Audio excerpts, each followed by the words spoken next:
안녕하세요. 작가 김세입니다. 오늘은 영혼이 강한 아이로 키워라 라는 책을 함께 해볼까 해요. 여기에 보면 147페이지. 네. 온실에도 비바람은 필요하다라고 되어 있거든요. 여기에서 그 캘리포니아 대학교의 심리학자가 한 연구가 나와 있어요. 여기 보면 9.11 테러를 비롯해서 트라우마를 가지고 있는 사람들이 어떤 삶을 사는지를 연구를 했는데요. 2,400명의 미국인들에게 병이나 부상, 가까운 사람의 죽음, 심각한 재정 위기 등 인생에서 좌절을 만났을 때 그게 몇 번이나 됐는지 좀 써달라고 그랬대요. 2,400명한테. 그래서 4년에 걸쳐서 이 사람들이 어떤 그런 어려움이 있을 때마다 그걸 보고를 한 거예요. 그 다음에 이 사람들이 과연 이런 상황에서 만족하는가 를 체크를 해본 거예요. 삶에 대한 만족도. 근데 보통 이렇게 생각하잖아요. 좌절하는 게 없으면, 힘든 일이 없으면 삶의 만족도가 높겠지라고 생각을 하고 있죠. 그쵸? 근데 이게 뒤집어졌다는 거예요. 궁금하죠? 뒤집어졌다는 거예요. 완전. 네. 좌절의 수와 삶의 만족도가 이렇게 U자형 커브를 보였대요. 이 말이 무슨 말이냐? 나는 한 번도 좌절할 일이 없었어요. 라고 말한 사람은요. 10번 정도 좌절을 경험한 사람하고 비슷한 정도의 행복감을 가지고 있었다는 거죠. 신기하죠? 한 번도 좌절한 적이 없어요. 그냥 평탄했어요. 라고 하는 사람의 행복감하고 10번 좌절을 경험한 사람의 행복감하고 비슷했다는 거예요. 그럼 행복지수가 가장 높았던 사람들은 누구냐? 살면서 한 3번에서 6번 정도 되게 힘든 일들을 겪은 사람들. 그 사람들은 스트레스도 거의 안 받는데요. 제일 낮았대요. 이 사람들이 느끼는 스트레스가. 그 다음에 다가오는 좌절이 있다고 해도 되게 잘 견딘다는 거죠. 이게 무슨 말이냐? 좌절을 한 번도 안 겪으면 더 잘 자랄 것 같잖아요. 근데 오히려 좌절을 겪으면서 내 심리적인 탄력성, 그러니까 마음 근육이라고 하죠. 이 마음 근육이 키워진 사람이 정신도 건강하고 되게 잘 살아간다는 거예요. 네. 여기서 그럼 그 마음 근육, 심리적 탄력성은 어떻게 되냐? 좌절이 딱 왔을 때 그거를 내가 견딜 수 있는 힘을 준대요. 그 다음에 이걸 도와줄 수 있을 만한 사람들이나 어떤 사회 단체를 찾으려고 하는 시도가 있다는 거죠. 그뿐만 아니라 그 좌절을 내가 견뎌내는 것 자체만으로도 그 이후에 좌절이 왔을 때 그닥 놀라지 않는다는 거죠. 네. 예를 들어서 깜빡 잊고 필통을 집에 두고 간 애가 있었대요. 그럼 얘는 좌절할 거 아니에요. 학교에서 다 필통 갖고 왔는데 얘만 안 갖고 왔으니까. 근데 얘가 어떻게 그 심리 탄력성이 커지는지 한번 볼게요. 학교에 도착해서 수업 준비를 하는데 필통이 없어. 어떡해요? 근데 필통이 없으니까 내가 하루 종일 필기를 할 수가 없고 받아쓰기도 못하고 알림장도 못 적어. 선생님이 너는 왜 필통도 안 갖고 왔냐? 라고 얘기할 수도 있는 거죠. 그래서 애가 이 경우에 어떻게 해요? 우리 어떻게 해요? 필통을 안 갖고 왔을 때. 이렇게 보죠. 네.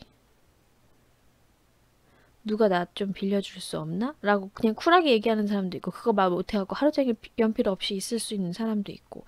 암튼. 근데 아주 어린 아이가 아니라면 대부분의 아이들은 그 상황에서 이걸 어떻게 극복하지? 를 생각한대요. 용돈이 만약에 자기가 돈이 있다면 문구점에 가서 빨리 펜을 사올 수도 있고, 혹은 주변에 있는 친구들한테 나 펜 하나만 빌려줄래? 라고 할 수도 있죠. 그 다음에 분실함 같은데 이렇게 주인 없는 펜이 있으면 그거 잠깐 빌려 쓰고 갖다 놓을 수도 있다는 거죠.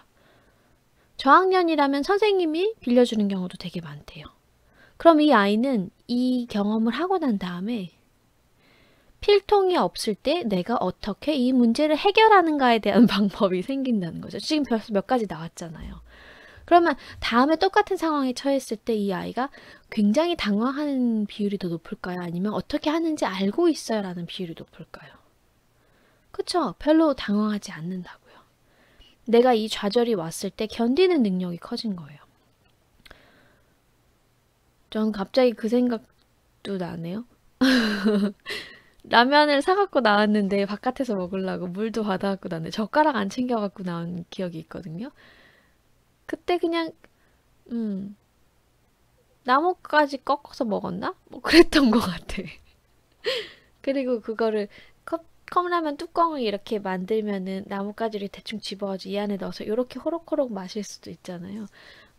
그래서 그렇게 별로 당황하지 않는다고요. 그런 일이. 좌절 상황을 견디는 능력이 커진 거죠. 네. 침착한 마음으로 아이는 자기가 알고 있는 방법을 순서대로 활용해보고 여러 가지 방법들을 생각하게 되죠. 그 다음에 필통을 갖고 오지 않은 어떤 아이가 있어. 그러면 자기가 그 경험을 알잖아. 내가 얼마나 당황스러웠지? 이거 말하는 게 얼마나 어려웠니? 그런 생각을 하게 되면 그 아이한테 먼저 가서 너 필통 안 갖고 왔어? 내가 펜 빌려줄까? 라고 해서 펜을 빌려줄 수도 있다는 거죠. 자, 이거는 좌절에 대한 대처를 넘어서 사회성 향상이라는 보너스를 얻는 셈이래요. 내가 좌절에 대처하는 방법도 생기고 이런 상황에서 어떻게 해야 될지도 알고 상대방의 마음을 공감해서 그 사람을 도울 수 있는 그런 사회적 향상까지 된다는 거죠. 사회성 향상까지. 사실은 우리가 학교에 다니고 직장에 다니고 이런 이유가 다 이 사회성을 키우기 위해서가 아닌가 하는 생각이 들어요. 네. 물론 이렇게 뭐 안 갖고 와갖고 준비물 같은 거 그래서 벌을 받을 수도 있잖아요. 그럼 기분이 좋지 않죠, 당연히. 근데 이 정도의 좌절감은요, 집에 돌아와서 부모님하고 엄마 나 이런 일이 있었어요 라고 하고 그래 그랬구나 이렇게 얘기하면서 풀릴 수 있는 정도라는 거죠.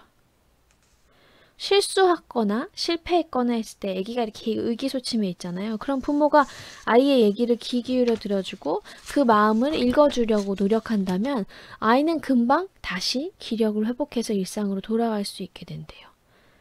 마음의 힘을 회복한 아이는 과거의 실수를 교훈 삼아서 그런 일이 없도록 준비물을 하루 전에 미리 챙긴다던가 아침에 가방을 한 번 더 점검한다던가 하는 식으로 뭔가 대안을 마련해 본다는 거죠. 그래서 심리적 탄력성은 필요한 자원을 동원하는 것뿐만 아니라 좌절 자체에 대한 내구성도 증가시킨대요. 그러니까 아이디어가 되게 많이 생기는 거예요. 그래서 같은 문제를 겪을 때보다 그 다음에 그 비슷한 문제를 겪었을 때 훨씬 더 대처 능력이 뛰어나진다는 거. 네. 그래서 아이에게 좌절을 경험할 기회를 주라라고 되어 있어요. 아이를 무조건 이렇게 온실 안에 가두는 게 중요한 게 아니라 그렇게 해서 아무리 내가 그렇게 길러도 결국은 한 번쯤은 좌절을 경험할 수밖에 없는 상황이 오거든요.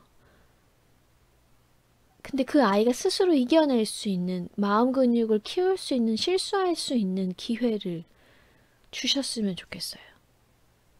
그리고 그 아이가 실수했을 때 어떤 교훈을 얻었을 때 부모의 역할은 그것을 잘 들어주고 격려해 주는 거. 그게 아닐까.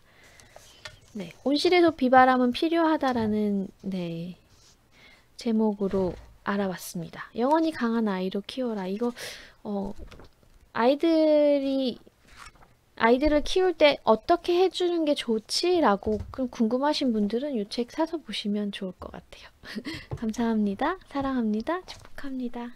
좋은 밤 되세요.